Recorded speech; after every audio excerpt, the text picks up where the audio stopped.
हम बिल्कुल अम्बेडकर का ठेका लिए हुए हैं कि जो कुछ है वो हम ही जानते हैं अम्बेडकर के बारे में दुनिया को बताएंगे तो हम बताएंगे, अन्यथा कोई नहीं बताएगा। जब राष्ट्र का अधिकांश हिस्सा अभी सदमे और शोक में था, तब बाबा साहब ने एक पत्र में गांधी जी की मृत्यु पर चर्चा की थी। यह लोगों को बंधन से निकालकर उन्हें खुद के लिए सोचने के लिए और उनकी योग्यता के आधार पर खड़े होने के लिए मजबूर करेगा। तो गांधी के मरने के एक हफ्ते बाद ये अम्बेडकर ने चिट्ठी लिखी, जो उनकी चिट्ठी आज उनकी किताबों में छपी है। तो ये तो पहला सच है जिससे इस देश का सेकुलर इनको बड़ी आग लगती है, ये जब बात करते हैं। और उसका मैंने कहा ना कि ये जो गंधौर यादव बात कर रहा है, पहले जरा इसी से शुरू करता हूँ। गांधी और अम्बेडकर, और उसमें भी मैं पराकाष्ठा बताने जा रहा हूँ कि डॉक्टर अम्बेडकर ने उनके विचार नाथूराम गोडसे के बारे में क्या थे। ये कभी बात करते हैं ये जो तथाकथित अम्बेडकरवादी बात करते हैं कि हम बिल्कुल अम्बेडकर का ठेका लिए हुए हैं कि जो कुछ है वो हम ही जानते हैं अम्बेडकर के बारे में दुनिया को बताएंगे तो हम बताएंगे, अन्यथा कोई नहीं बताएगा। तो इनको अभी आग लग जाएगी, इनके तन बदन में आग लगेगी जब गांधी वध पे जरा अम्बेडकर के विचार मनीष जी जानिए, और उसके बाद इनसे जरा बात करें। ये तब इनसे अभी पूछूंगा आखिर में सवाल। जरा अब आइए मनीष जी, जो मैंने डाला पहले वो दिखा दें कि दर्शक जरा जाने कि गांधी के वध पर डॉक्टर अम्बेडकर क्या लिख रहे हैं, जरा इसको गौर करिए। और मैंने इसीलिए कहा कि सबसे साहसी व्यक्ति ये उस दौर में लिखने के लिए साहस चाहिए होता था। हाँ मनीष जी, ये खुला आप में। अब जरा सुनिए कि भारत के संविधान निर्माता गांधी जी के आलोचक डॉक्टर बी.आर. अम्बेडकर उन लोगों में से थे जिन्होंने गांधी जी की मृत्यु के बाद कुछ सकारात्मक देखा था। जरा यहां से गौर कर दर्शकों, उसको बड़े ध्यान से सुनिएगा इसको। कुछ सकारात्मक देखा था। हत्या के लगभग एक हफ्ते बाद जब राष्ट्र का अधिकांश हिस्सा अभी सदमे और शोक में था, तब बाबा साहब ने एक पत्र में गांधी जी की मृत्यु पर चर्चा की थी और उन्होंने लिखा था, वो पूरा उनका पत्र में ज्यों का त्यों पढ़वा रहा हूं कि मेरा अपना विचार है कि महापुरुष अपने देश के लिए महान सेवा के होते हैं, लेकिन ये निश्चित समय के बाद कभी कभी देश की प्रगति में बाधा भी बनते हैं। ये गांधी के लिए लिख रहे हैं अम्बेडकर, जरा इसको ध्यान से सुन ले बंदाओ कि कभी कभी बाधा भी बनते हैं। मिस्टर गांधी, महात्मा नहीं लिखा उन्होंने, मरने के एक हफ्ते बाद ये चिट्ठी लिख रहे हैं डॉक्टर अम्बेडकर। जरा भाषा पे गौर करिएगा कि मिस्टर गांधी इस देश के लिए एक सकारात्मक खतरा बन गए थे। ये बात गांधी के मौत के एक हफ्ते बाद लिखने वाला व्यक्ति गजब का साहसी, और उसके साहस को सलाम करना चाहिए पूरे देश को कि किसी की औकात थी। ये कांग्रेसी कत्लेआम कर रहे थे उस समय, और उस समय एक हफ्ते बाद अम्बेडकर ये चिट्ठी लिख रहे थे। मिस्टर गांधी इस देश के लिए सकारात्मक खतरा बन गए थे। उन्होंने सभी के विचारों को चूर करके रख दिया था। वह कांग्रेस के साथ खड़े हुए थे, वो कांग्रेस जो समाज के सभी बुरे और स्वार्थ सेवी तत्वों का एक संयोजन है। ये डॉक्टर अम्बेडकर के शब्द है, जो सिवाय प्रशंसा और चापलूसी के समाज जीवन को नियंत्रित करने वाले किसी भी सामाजिक या नैतिक सिद्धांत पर सहमत नहीं है। इस तरह की संस्था किसी भी देश पर शासन करने के लिए अयोग्य है। ये बात सन 1948 में डॉक्टर अम्बेडकर अपनी चिट्ठी में लिख रहे हैं। और आता हूं कि जैसा कि बाइबल कहती है, अब जरा गांधी के वध पर उनके विचार सुन लीजिए कि जैसा कि बाइबल कहती है कि कभी कभी अच्छाई बुराई से ही बाहर आती है। जरा अब ये इन बातों का जरा मर्म समझिए दर्शकों, कहूंगा कि जैसा कि बाइबल कहती है कि कभी कभी अच्छाई बुराई से ही बाहर आती है, इसलिए मुझे भी लगता है, ये डॉक्टर अम्बेडकर के विचार, इसलिए मुझे भी लगता है कि मिस्टर गांधी की मौत से अच्छा ही निकलेगा। क्या कहना चाह रहे थे डॉक्टर अम्बेडकर? ये जरा सिरा समझिए चिट्ठी का।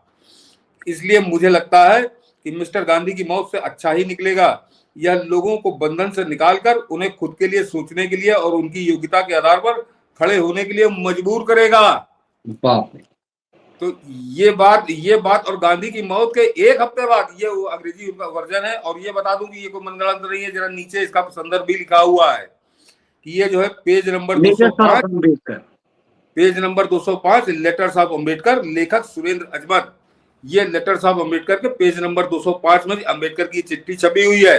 तो ये जो लगातार गाली बका करते हैं नाथूराम गोडसे को, ऐसा बताते हैं नाथूराम गोडसे ने बड़ा पाप कर दिया, तो ये या तो फिर अम्बेडकर को भी गाली दे, क्योंकि अम्बेडकर एक हफ्ते बाद लिख रहे हैं ये तो गांधी की चमचागिरी में गांधी के मरने के 75 साल बाद गाना गाया करते हैं, ये बेचा करते हैं उसको।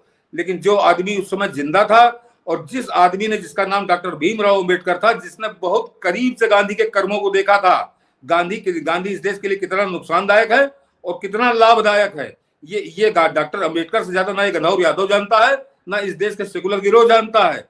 और ये सच है कि जब गांधी मरा तो गांधी के मरने के एक हफ्ते बाद ये अम्बेडकर ने चिट्ठी लिखी, जो उनकी चिट्ठी आज उनकी किताबों में छपी है।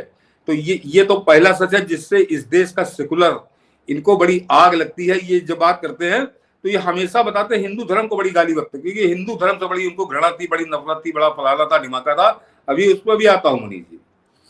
तो ये तो आपने चिट्ठी जरा समझ ली, और गांधी और अम्बेडकर और नाथूराम गोडसे तीनों का भूमिका, ये चिट्ठी का इतना सा अंश आपको स्पष्ट कर देता है।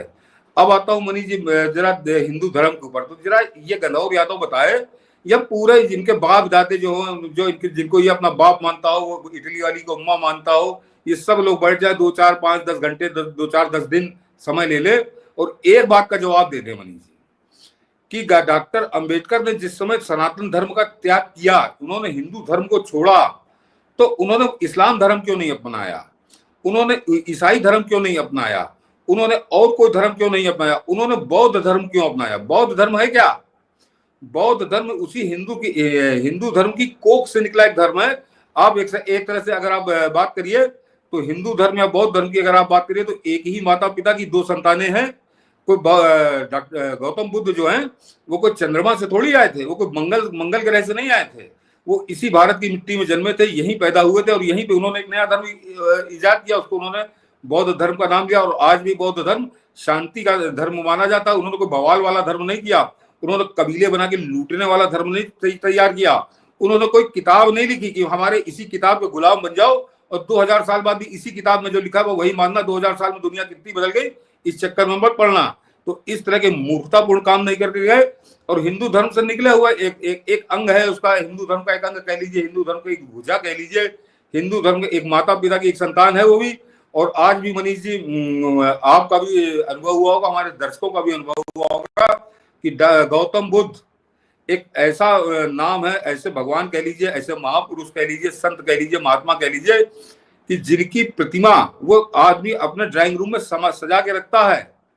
और एक बहुत बड़ी संख्या है जहां पे आपको गौतम बुद्ध की प्रतिमा मिलेगी, क्योंकि गौतम बुद्ध जो है वो ज्ञान और शांति का संदेश दे के गए थे।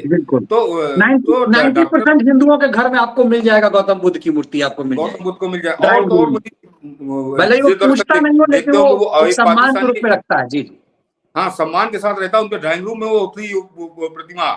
और बौद्ध का मंदिर, आपको पता नहीं कितने हिंदू हैं जो जाते होंगे। तो ऐसा थोड़ी कि गौतम बुद्ध को कोई दुश्मन की निगाह से देखा जाता है, गौतम बुद्ध को बड़ा हे दृष्टि से देखा जाता है। और गौतम बुद्ध की जो कीर्ति है वो इस स्तर पे है कि जो लोग देखते होंगे वो आपको पाकिस्तान की नागरिक मिल जाती होगी, जो यूट्यूब पे बैठती है आरजू काजमी, वो अपने पीछे ठीक गौतम बुद्ध की प्रतिमा रखे हुए है, उसका कभी देखिएगा चैनल, तो वो उसके पीछे गौतम बुद्ध की प्रतिमा रखी हुई है। तो क्यों? तो डॉक्टर अंबेडकर ने गौतम बुद्ध धर्म ही क्यों अपनाया? जबकि ये बड़ा सर्वज्ञात तथ्य है कि हैदराबाद का जो निजाम था उसने कहा था कि तुम्हारे वजन के बराबर हम सोना दे देंगे, तुम इस्लाम धर्म स्वीकार कर लो। और इस्लाम धर्म क्यों नहीं स्वीकार किया? तो उस पर भी आता हूँ, उस पर तो उनका सबसे ज्यादा मुंह काला होगा। लेकिन उसको लात मार के उस निजाम को गौतम बुद्ध ने बुद्ध धर्म अपनाया था। और उसका कारण था कि उनको भारत की भूमि से प्यार था, उनको भारत की मिट्टी से प्यार था, भारत की हजारों साल प्राचीन जो संस्कृति थी उससे प्यार था। वो भारतीय थे, वो अंग्रेज नहीं थे, वो इटली से नहीं आए थे। वो इटली उनकी अम्मा नहीं रहती थी, उनकी अम्मा इटली में नहीं जन्म ली थी। तो वो जो डॉक्टर अंबेडकर है वो उन्होंने एक भाई छोड़ा दूसरे भाई के साथ पकड़ा, तो उसमें क्या आपत्ति है? और उसके अलावा उन्होंने कभी कुछ कहा नहीं। और जो जिन बातों के लिए उन्होंने इंगित किया था वो बातें तो आज के समाज में भी गलत हैं। उन्होंने मनीष जी, अभी हिंदू धर्म की कोई बात हो रही है, उन्होंने हिंदू धर्म के विषय में कुछ नहीं कहा, ये अच्छे से समझ लें। हिंदू धर्म में जो कुरीतियां थी, छूत वाला था, तो उसको कौन पढ़ा लिखा आदमी, जो समझदार आदमी जो कहेगा कि वो काम बड़ा बढ़िया होता था, तो उन्होंने बिल्कुल सही कहा था, और आज से 100 साल पहले तो स्थितियां और ज्यादा खराब थी, तो उन्होंने उसको कहा और उसको छोड़ के उन्होंने गौतम बुद्ध को अपनाया। तो ये कोई बड़ा आपत्तिजनक नहीं है, ये कोई बड़ा अपमान वाला बात नहीं। मैं तो कह रहा हूं कि मैंने एक भाई छोड़ के दूसरे भाई के साथ वो चले गए, लेकिन उन्होंने लात मारी थी उस निजाम को, जिसने कहा था तुम्हारे वजन के बराबर सोना देंगे, तुम इस्लाम धर्म स्वीकार कर लो। क्योंकि उस निजाम को लगा था कि अगर डॉक्टर अम्बेडकर मुसलमान हो जाएंगे तो बहुत बड़ी संख्या उनके साथ आके मुसलमान हो जाएगी, और डॉक्टर अम्बेडकर इस बात को अच्छे से जानते थे। लेकिन अभी इस पहलू पे तो अभी आता हूं मनीष जी।